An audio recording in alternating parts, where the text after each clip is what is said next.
Welcome to Around the World in 80 Bottles.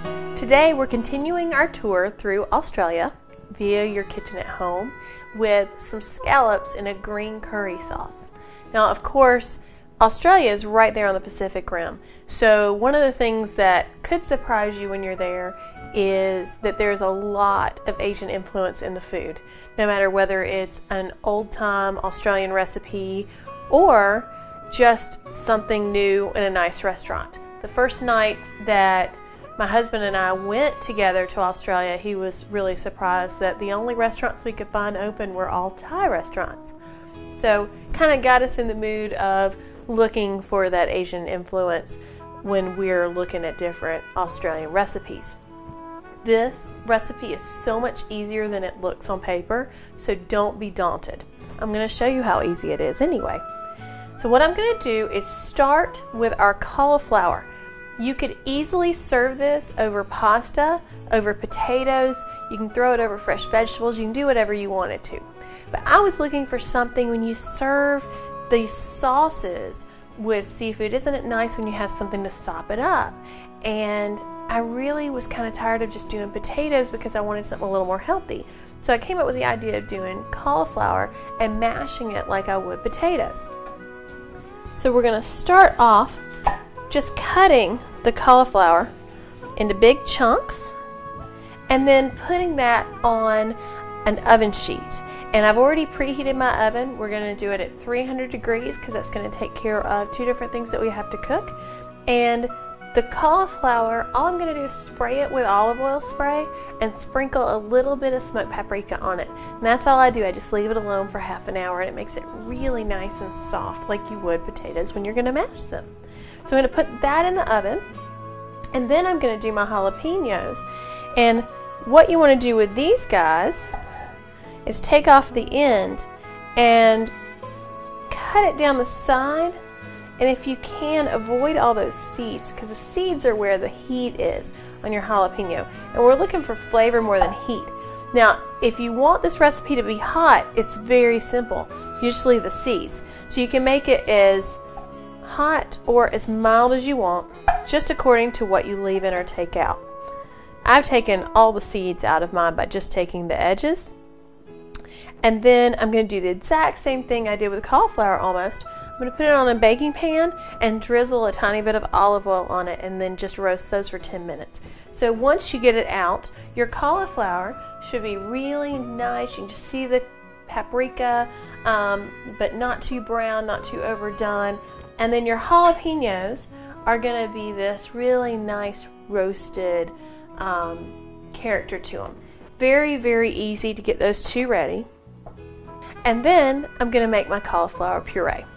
So it's as simple as using a masher. You can put it in your food processor, anything like that. But I add a little bit of butter and a little bit of vegetable or chicken stock, and that's all I add to it. It's very, very simple. I really just want it to taste like cauliflower, but the vegetable on its own isn't quite creamy enough, so you need to add something. You can add a little cream if you want to, but I add just a tiny bit, and that makes it really easy to mash. And when we get that ready to go, we'll just load it up on the plate. Now, for the sauce that we're going to do, it is sometimes really hard to find green curry. So I started playing with what I could do to do my own at home. And since I keep garam masala, because it's one of my favorite weird little spices,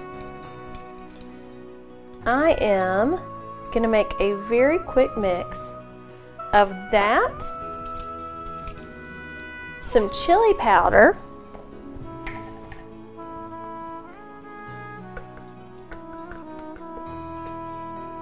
and then a little bit of soy sauce. And you'll see things a lot of times for Asian cooking that call for fish sauce, and you can use Worcestershire or soy instead if you don't have it. So I'm just going to blend that up. Now, I promised you green curry, and this is not going to be very green. You can do this way, but what I'm going to do is I'm going to add my jalapenos in, and then I'm going to mix it up. So we're just going to take those roasted jalapenos and blend it right up.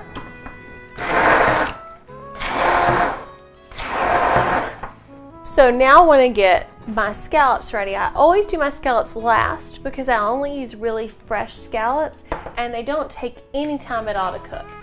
And once again, scallops are another thing that people are always scared to cook, but they're really easy.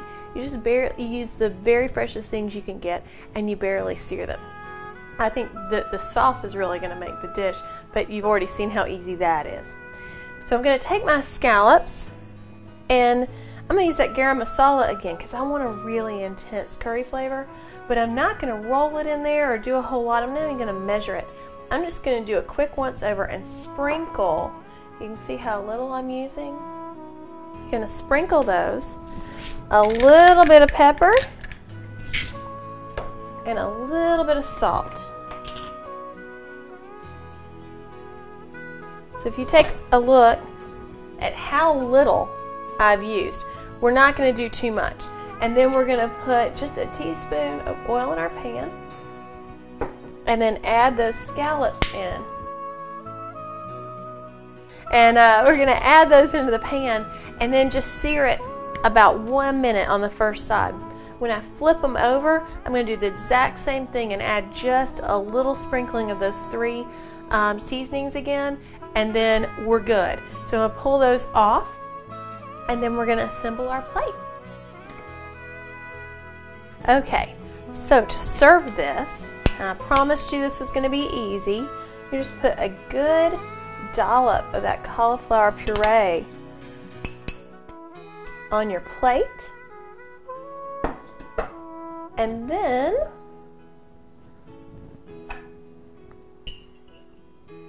put the scallops around.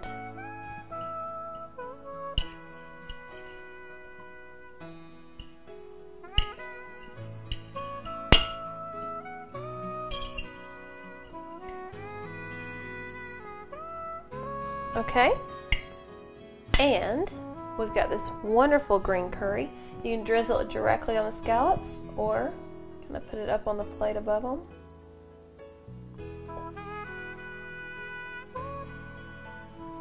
I'll kind of coat the plate. And then our final ingredient is the Merrilily Gardens Pear Raisin Chutney. And it doesn't matter that we're in Australia, I'm using a Georgia product. And these are wonderful Georgia pears. And you can use a mango chutney if you want, but I really love the flavor of this pear raisin chutney, and it's got some onions and peppers in it, so it adds a really nice splash of color and a really nice additional flavor to your dish without anything that would fight with your food. And the other thing we're going to have to complement your dish is Kilikanoon Riesling from the Clare Valley, and it is a very dry Riesling.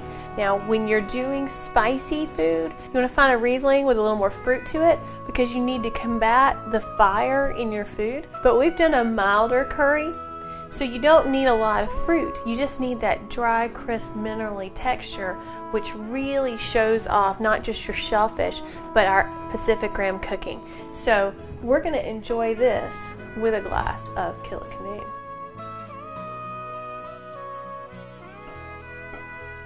Oh, that curry just smells so good.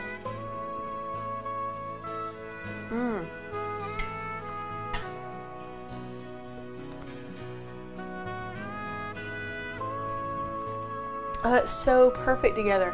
The wine really elevates the richness of the curry, and the intense minerality just gives it some brightness. So instead of it being weighty in your mouth, it's like you get the flavor and then you get this little kick on the finish with the acidity. I hope you enjoy this as much as I'm going to, and I hope you'll join us next time on Around the World in 80 Bottles. Cheers!